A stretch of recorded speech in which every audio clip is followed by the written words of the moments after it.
안녕하십니까. 오늘은 12월 3일 일요일 대림 제1주일입니다. 대림 제1주일. 오늘부터 가톨릭 새해 시작입니다. 그리고 오늘부터는 가나다에서 나해입니다. 나해. 나해 대림 일주일 나해 일독서는 이사야서 63장, 64장, 63, 64 제3 이사야서예요. 제3 이사야서. 우리 대림 일주일 대림 일주일 주간에 이사야서를 쭉 하니까 주에서는 월요일 날 내일 하겠습니다. 네. 이사야서 63, 64 제3 이사야. 네. 19절 당신께서 하늘을 찢고 내려오신다면 당신 앞에 산들이 흔들리리이다. 그러니까는 시편 80편, 시편 80편도 주님 권능을 떨치며 내려오소서. 비슷한 화답송 시편 80편입니다. 이 독서는 고린도 1서 맨 앞부분이죠. 고린도 1서 주님께서 다시 오시기를 기다립니다. 7절 재림, 주님의 재림에 관한 내용. 자, 복음은 마르코복음 13장, 마르코복음 13장 깨어 지켜라. 영적으로 깨어 지키라는 거죠. 집주인이 언제 돌아올지 모르니까 깨어 있어라. 대림 일주일에 주님의 말씀입니다. 깨어 있어라. 자, 그러면 이사야서 63, 64를 보겠습니다. 이사야서 63, 64는 어디쯤에 있는가? 성경 연대표를 보시면 아모스, 호세야, 이사야, 미카 쭉 나오죠. 그죠? 아모스, 호세야, 이사야, 미카, 나분스반, 예레미야, 바꾸겠다가 제3 이사야는 요기네요. 그죠? 537년 이후. 그러니까 538년 귀환한 다음입니다. 587년 남유다가 멸망하고 예루살렘 성전이 파괴되고 바빌론으로 유배를 갔습니다. 50년 유배 생활한 다음에 페르시아가 바빌론을 점령하면서 페르시아 지배 시대가 됐죠. 근데 페르시아는 자기 나라로 돌아가라. 그래서 귀환 정책을 썼어요. 538년. 그래서 바빌론으로 유배 갔던 백성들은 다시 이스라엘로 돌아오게 됐죠.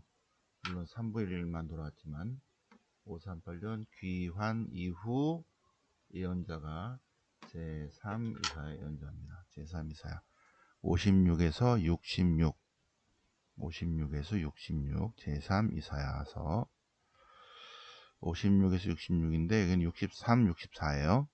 63, 64 63, 64에서 이스라엘에게 베푸신 주님의 은혜가 있고요.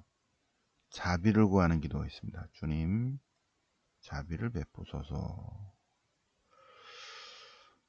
주님은 저의 아버지십니다.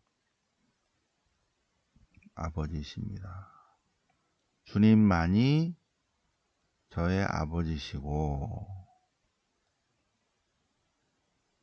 주님은 우리의 구원자이십니다.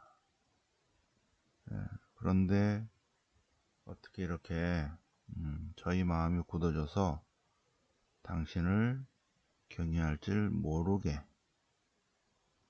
만드십니까? 만든 게 아니죠. 그죠? 백성들이 하느님을 등지고 떠나간 거죠. 자, 저희를 구원해 주십시오. 그런데 19절 주님께서 하늘을 찢고 내려오소서. 그러면 주님 앞에서 온 천지가 뒤흔들리리이다. 불이 나무를 사르듯이, 불이 물을 끓이듯이 당신의 적들이 당신 이름을 알게 되는 거죠. 민족들이 주님 앞에서 벌벌벌벌 떨게 됩니다. 이렇게 주님이 한번 움직이시면 온 세상이 다 떠들썩한데, 또 주님께서는 정의와 공정, 주님의 길을 걷는 이들을 기억하시고 받아들이시는데, 그러나 저희는 죄를 지었습니다. 저희 죄악이 저희를 휩쓸어 갔습니다. 저희가 얼마나 죄악에 빠졌냐면, 당신 이름 부르면서 경배드리는 자 하나 없고 당신을 붙잡으려는 움직이는 자도 없습니다. 주님을 거부하고 거역하고 배척했습니다. 저의 죄악 때문입니다. 죄악 때문입니다. 그러나 주님은 저의 아버지이십니다. 저희는 모두 주님의 작품들입니다. 진노하지 마시고 저희를 구원하소서. 하늘을 찢고 내려오소서. 저희 죄악을 기억하지 말아 주십시오. 예루살렘은 지금 황무지가 되었습니다. 예루살렘 성전은 불에 타버렸고 보배로운 것들이 모두 폐허가 됐습니다. 하늘에서 잠자코 계시지 마시고 구원하러 내려오소서. 오소서 주님. 네. 이사야서 63, 64.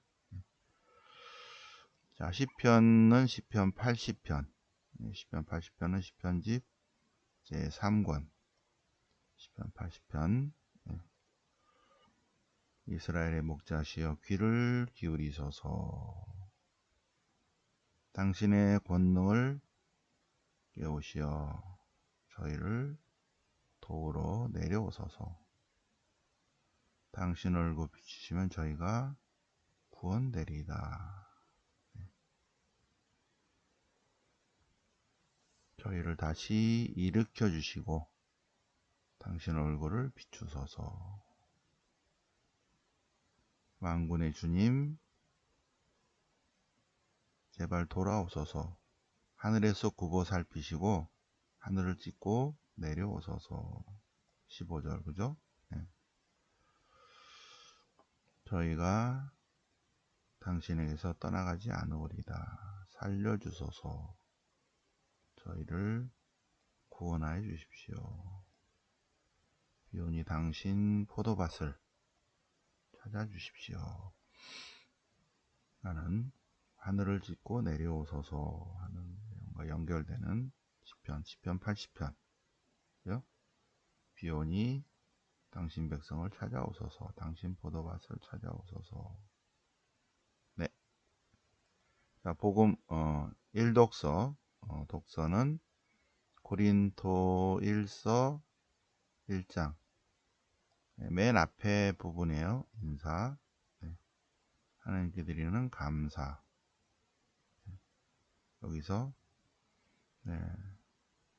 우리 주 예수 그리스도께서 재림하시기를 여러분은 기다리고 있습니다. 주님의 재림. 자, 코린토로 가볼까요? 코린토. 자, 3차 선교행 떠나보겠습니다. 3차 선교행. 안티오케를 출발해서 타르수스, 데르베, 리스트라, 이코니온, 피시디아의 안티오키아로 해서 앙키라로 갔다가 어디로 가냐면 에페소로 갑니다. 에페소. 그래서 에페소에서 머물러서 2차 선교행 때 1년 반 동안 머물렀던 바다 건너 여기 고린토. 고린토가 어디 있냐면 볼륨을 조금 줄여서 여기 있어요. 고린토. 여기 있죠. 고린토. 고린토 여기. 그래서 배 타고도 갈 수 있습니다. 여기서 에페소에서 여기 에페소에서 너무 동글뱅이가 좀 찌그러졌어. 다시 동글뱅이를 좀 똑바로 그리자. 이렇게 여기 동글뱅이, 여기 에페소, 요렇게, 그죠? 에페소. 색깔이 녹색이어서 좀 그런가? 다시 그러면 파란색으로 할까요? 파란색. 네. 자, 여기가 에페소고, 그죠? 여기가 코린토예요. 네. 그래서 3차 선교행 중에 에페소에서 코린토로 첫 번째 편지를 보내고 쪽지를 계속 보냈습니다. 네. 첫 번째 보낸 편지는 분실했어요. 두 번째 보낸 편지가 오늘 제2독서 고린도 1서고, 세 번째 보낸 편지는 눈물의 편지, 여기서 썼어요. 세 번째 보낸 편지를 썼고, 네 번째 보낸 편지는 여기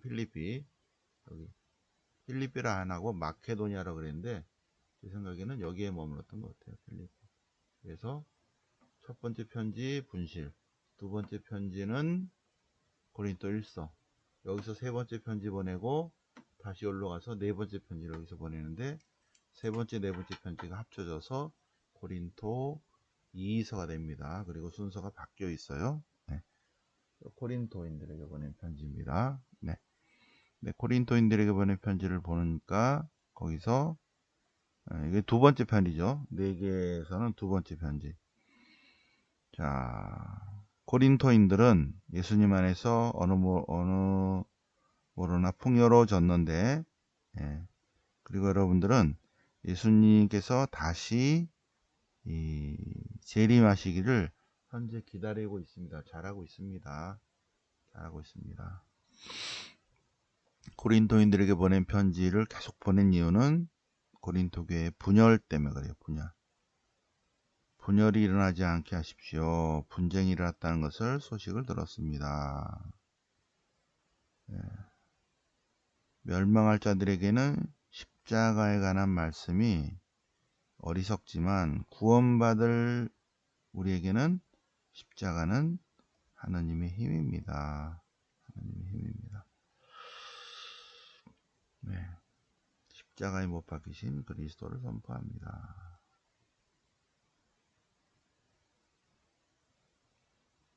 그리스도는 하나님의 힘이며 하나님의 지혜입니다. 하나님께서는 지혜롭다는 자들을 부끄럽게 하시려고 세상의 어리석은 자들을 선택하시고, 강한 것을 부끄럽게 하시려고 약한 것을 선택하시고, 있는 이들을 무력하게 하시려고 비천한 것, 천대받는 것 없는 것을 선택하셨습니다. 네. 자랑하려거든 주님을 자랑하십시오. 주님을 자랑하십시오. 네. 자, 복음은 마르코 복음 13장인데 1절부터 보면 성전 파괴였고 예루살렘 성전 파괴에 옵니다. 성경 연대표를 보시면 오른쪽을 보시면 예루살렘 성전 파괴가 있습니다. 70년 플러스 70년 8월 29일입니다. 여기. 그러면 이 마르코 복음사가가 예수님의 예언을 받아서 썼느냐, 아니면은 예루살렘이 무너진 것을 보고 예수님께서 예언하셨다고 하느냐, 요게 문제입니다. 예루살렘 성전 파괴 사건입니다. 이만큼. 그런데 여기서 지금 13장 1절이 성전 파괴에 관한 내용입니다. 성전 파괴에 관한 내용. 아마 30년 4월 7일 예수님 십자가 사건 전에 말씀하셨겠죠. 그러면 40년 후에 일어날 이 예루살렘 성전 파괴를 예언하셨는지, 아니면은 마르코 복음사가 요 시대의 인물이니까 예루살렘 성전이 무너졌다는 소식을 듣고 예수님의 입에 올려놨는지 어느 것이냐 이거예요. 이게 있으니까. 그래서 물론 마테오도 있고 루카도 있습니다. 마테오, 루카는 마르코를 뵙겠다 그랬죠. 그래서 세 개가 공간복음이에요. 마르코복음 13장 1절 예루살렘 성전 파괴 예고는 그래서 우리는 반반인데 예루살렘 성전 파괴 사건 전으로 우리는 그 성전 파괴 전의 신학을 따른다. 그래서 마르코 우리가 공부하는 마르코는 70년 이전서를 따르는 거예요. 70년 이전에 마르코 복음사가가 이 복음을 최종적으로 정리했다 하고 봅니다. 예루살렘 성전, 예루살렘 성전에서 예수님께서 돌 위에 돌 하나도 남아있지 않고 다 무너질 것이다. 그래요? 언제 그러는데요? 그러면 어떤 표징이 일어나죠? 언제 그러고 어떤 표징이 일어납니까? 먼저 복음이 모든 민족들에게 선포돼야 된다. 그리고 예수님 때문에 많은 고난을 받을 것이다. 그러나 참 그리스도인들은 머리카락 하나 잃지 않을 것이다. 많은 재난이 있을 것이다. 많은 재난이 있을 것이다. 사람의 아들이 오시는 날, 때가 되면 사람의 아들이 오실 것이다. 그리고 자연의 이치를 깨달아라. 무화과나무를 보면 잎이 돋아난 것을 보면 여름이구나. 알죠. 계절의 변화를. 시대의 징표를 알아차려야 된다. 이러한 많은 재난이 일어나는 것을 보거든 사람의 아들이 문 앞에 가까이 온 줄을 알아야 된다. 근데 그날과 그 시간은 아무도 모른다. 천사도 모르고 예수님도 모르고 오직 하나님 아버지만 아신다. 그러니 깨어 지켜라. 그러니 깨어 있어라. 그러니 깨어 있어라. 깨어 있어라. 영적으로 깨어 있어라. 왜? 그때가 언제인지 모르기 때문이다. 영적으로 깨어 있어야 한다. 잠을 안 자는 게 아니라 영혼이 깨어 있어야 된다는 것입니다. 그래서 오늘 대림제 일주일 나해를 맞아서 제3 이사야서 10편 80편 그리고 고린도일서 맨 앞부분에 주님의 재림 그리고 마르코복음 13장 32절 깨어있어라 같이 묵상해 보셨습니다. 대림 일주일을 맞아서 자 그러면 오늘 40일 복음 묵상 오늘부터는 이제 제5부 예수님을 알기 볼까요? 이번 주에는 예수님을 알기 위해서 이번 주를 보내야 된다. 사람은 알지 못하는 것을 사랑할 수 없다. 반만 아는 것을 온전한 마음으로 사랑할 수 없다. 우리가 예수 그리스도를 안다는 것은 온전히 안다는 것이다. 온전히 알아야 돼요. 반만 알아서는 안 됩니다. 세상의 모든 지식을 가졌다고 해도 예수님을 모르면 아무것도 모르는 사람이다. 그런데 이 예수님은 하나님이시잖아요. 하나님을 인간이 알 수 있어요? 몰라요. 감도 못 잡습니다. 그러니까 예수님은 하나님, 신비 자체이기 때문에 인간의 이성과 지성으로 알아차림이 안 되죠. 어떻게 우리가 주님을 바르게 알 수 있어요? 네. 성령님의 도우심이 필요하다. 성령님의 도우심을 청하면서 예수님 공부를 해야 된다. 성모님께 도움을 청해야 된다. 제 34장 예수님 어떤 분이시다? 죄인을 부르러 오셨다. 예수님은 참 하나님이시며 참 인간인데 말을 바꾸면 하느님이 예수님 안에서 사람이 되셨다. 사람으로 오신 참 하느님이시며 참 인간이신 예수 그리스도는 왜 오셨다? 하느님의 자비와 사랑을 보여주기 위해서. 하느님의 자비와 사랑을 보여주기 위해서 오셨다. 그래서 죄인들과 함께 식사를 하셨다. 요한복음 1장 로고스 산미가를 보면 한 처음에 말씀이 계셨는데 말씀은 곧 하나님이십니다. 굉장히 놀랍죠, 그죠?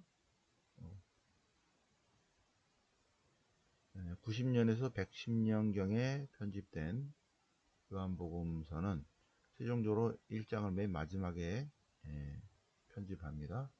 근데 말씀은 곧 하느님이시다. 말씀이 사람이 되시어 우리 가운데 사신다. 예수님이시죠? 근데 그분은 곧 하느님이시다. 이게 딱 나오잖아요, 그죠? 요한복음 1장 1절에 말씀은 곧 하느님이시다. 네, 하느님이 우리 세상에 오셨어요. 그분께서 당신 땅에 오셨지만 하나님 백성은 그분을 맞아들이지 않았다. 그분을 맞아들인 이들에게는 하나님의 자녀가 되는 권한을 주셨다. 보면 대부분의 사람들은 예수님을 안 받아들이고 가난하고 소외된 사람들, 겸손한 사람들만 예수님을 받아들였고 예수님께서 그들과 함께 식사하셨다. 것입니다. 자, 예수님께서 이제 공생활 중에 레위라는 세리가 세관에 앉아있는 것을 모시고 예수님께서 나를 따라라, 내 제자가 되라. 그러자 레위가 모든 것을 버리고 그리스도를 따랐다. 그리고 잔치를 베풀었다. 그래서 친구들, 세리들, 많은 무리들이 모여서 예수님과 함께 식탁에 앉았다. 그런데 바리사이들과 율사들이 아니 저렇게 훌륭하신 분이 우리랑 식사해야지 어떻게 저런 떨거지 구지들하고 죄인들하고 식사를 하는 것인가. 그러자 예수님께서 건강한 사람에게는 의사가 필요하지 않다. 너희들은 건강한 사람들이다. 의사가 필요하지 않다. 의사는 병자에게 필요하다. 네. 나는 의인이 아니라 죄인을 불러 회개시키러 왔다. 네. 자, 준주성범 보실까요? 네, 준주성범은 오히려 이제 성취성사에 관한 내용인데 성취에 드러난 하나님의 위대한 어지심과 사랑. 자, 주님의 어지심과 인자하심에 의지해서 죄인이 주님께로 나아가야 하죠. 예, 마치 병자가 치유자에게로, 병자가 치유자에게로, 목마른 자가 생명의 샘으로, 가난한 자가 하늘의 임금님께로, 종이 주인에게로, 피조물이 창조주에게로, 가난한 영혼이 주님께로 나아가야 되는데, 그런데 거꾸로 됐어요. 그런데 어떻게 주님께서 죄인에게 오십니까? 당신께 어떻게 죄인에게 오실 수 있습니까? 말이 안 됩니다. 말이 안 됩니다. 주님께서 제게 오신 것은 제가 어떤 공로가 있어서 그런 것이 아니라 주님의 자비와 사랑입니다. 당신의 사랑을 알게 하기 위해서 저에게 오신 것임을 저는 알아차립니다. 주님의 성체를 영하려면 얼마나 많은 공경과 감사와 찬미와 기도를 드려야겠습니까?